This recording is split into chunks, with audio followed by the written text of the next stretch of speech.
فیض اسی کو ملے گا جو ان سے وابستہ رہے گا، جو ان سے کٹے گا، جو ان سے دور ہوگا، اس کے لیے اللہ تعالیٰ نے اعلان فرما دیا ہے من عاد لی ولیا فقد آذنتہ بالحرب، جو میرے ولی سے دشمنی کرے گا میں اس کے لیے اعلان جنگ دیتا ہوں۔ اللہ فرماتا میں اسے اعلان جنگ دیتا ہوں، آؤ مجھ سے جنگ کر لو، میرے ولی کی دشمنی کرنے والوں آؤ مجھ سے مقابلہ کرو، کون ہے تم میں ایسا طاقتور جو اللہ تعالیٰ سے جنگ کرے، اللہ سے مقابلہ کرے۔ عزیزان ملت اسلامیہ، آج حیدرآباد شہر میں وہابیت اتنی تیزی سے پھیل رہی ہے، بڑا دکھ ہوتا ہے دیکھ کر، افسوس ہوتا ہے دیکھ کر۔ ہماری نوجوان نسل جو کل تک یا نبی سلام علیہ کا کہتی تھی، ہماری نوجوان برادری جو کل تک اولیاء اللہ کی عاشق تھی، 11ویں 12ویں بڑی عقیدت و احترام سے کیا کرتے تھے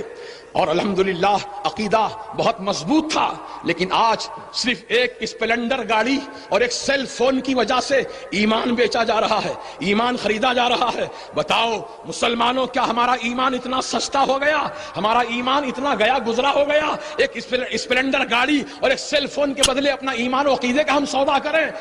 عزیزان ملت اسلامیہ، مرد مومن کی شان تو یہ ہوا کرتی ہے کہ دنیاوی لالچ میں وہ نہیں آتا، اپنے ایمان کا سودا نہیں کرتا۔ بھوکا مر جانا پسند کرے گا لیکن اپنے ایمان کو نہیں بیچے گا، بھوکا مر جانا پسند کرے گا، اللہ تو لال کی زندگی گزارنا پسند کر لے گا، جھوپڑے میں رہنا پسند کر لے گا، لیکن اپنے ایمان کا سودا نہیں کرے گا۔ آج نوجوانوں، آج اس مقدس اسٹیج سے آپ سے یہی گزارش کرنا چاہتا ہوں، خدا را آپ اسپلنڈر گاڑی اور سیل فون کے چکر میں نہ جائیں یا کسی اور پیسے کی لالچ میں نہ جائیں، کیونکہ مجیب علی رضوی کی عادت رہی ہے، الحمدللہ ہمارے اسلاف کا یہ وتیرہ اور طریقہ رہا ہے، ہم انہی کی سنت پہ عمل کر رہے ہیں۔ ہم جو بات کہتے ہیں وہ کان میں نہیں کہتے ہیں، میدان میں کہتے ہیں۔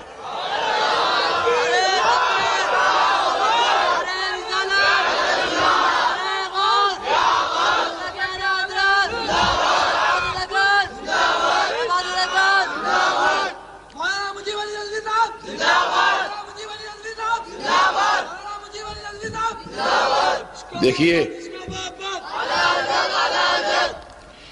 پاس و لحاظ، مروت، اخلاق اپنی جگہ ہے، لیکن جب بات دین و ایمان کی ہو، جب بات عقیدے کی ہو،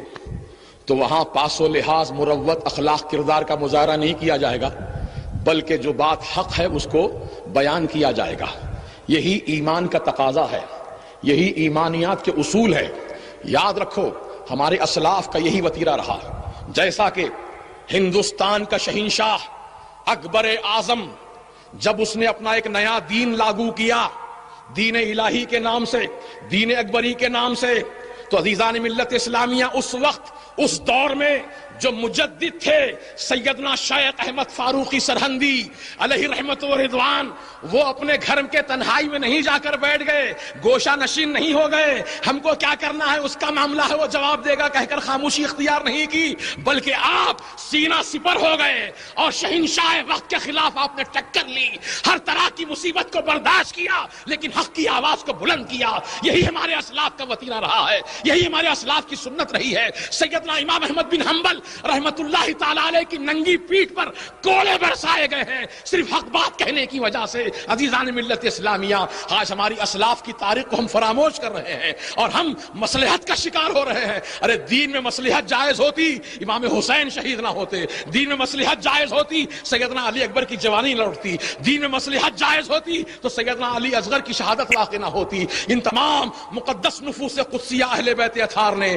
اپنی عظیم قیمتی جانوں کا نذرانہ خدا کی راہ میں پیش کر کے جو دین و عقیدے کی حفاظت کا فریضہ انجام دیا ہے، آج امام حسین کا لہو پکار کر تم سے یہی مطالبہ کر رہا ہے، اے حسین کے چاہنے والوں، اے حسین سے محبت کرنے والوں، اے حسین کی محبت کا دم بھرنے والوں، اے حسین سے اپنی نسبت جوڑنے والوں، حسینی کردار کو زندہ کرو، حسینی کردار کو بیدار کرو۔ یہ وقت کا اہم ترین تقاضا ہے اور میں بڑی مؤدبانہ، بہت ہی مخلصانہ، بہت ہی احترام کے ساتھ ہمارے تمام اکابر علماء، اکابر مشائخ کرام، سادات اعظام کی خدمت میں تو ان کے قدموں کی دھول کی برابر بھی نہیں ہوں، میں ان کو کیا کہہ سکتا ہوں، میں کیسے جسارت کر سکتا ہوں کہنے کی، لیکن ہمارے اسلاف کی تاریخ اور ان کے وتیرے کو زندہ کرتے ہوئے یہی معروض ادب پیش کروں گا۔ حضور آپ سب سے ہماری یہی التجا ہے، یہی ہمارا معروض ادب ہے کہ اب آپ حضرات خاموشی اختیار نہ کریں بلکہ اپنی قوم اور ملت کو، اپنے چاہنے والوں کو،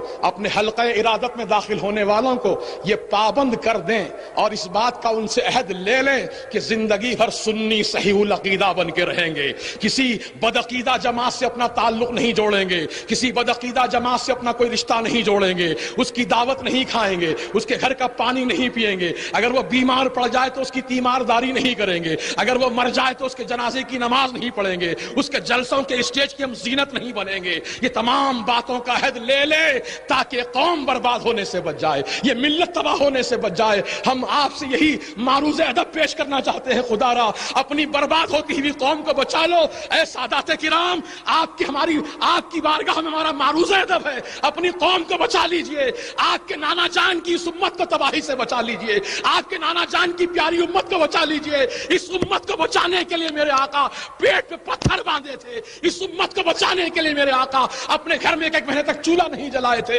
اس امت کو بچانے کے لیے میرے آقا اپنے پیارے نواسوں کو قربان گاہ میں پیش کر دیا تھا۔ خدا را آپ انہی کی آل ہیں، انہی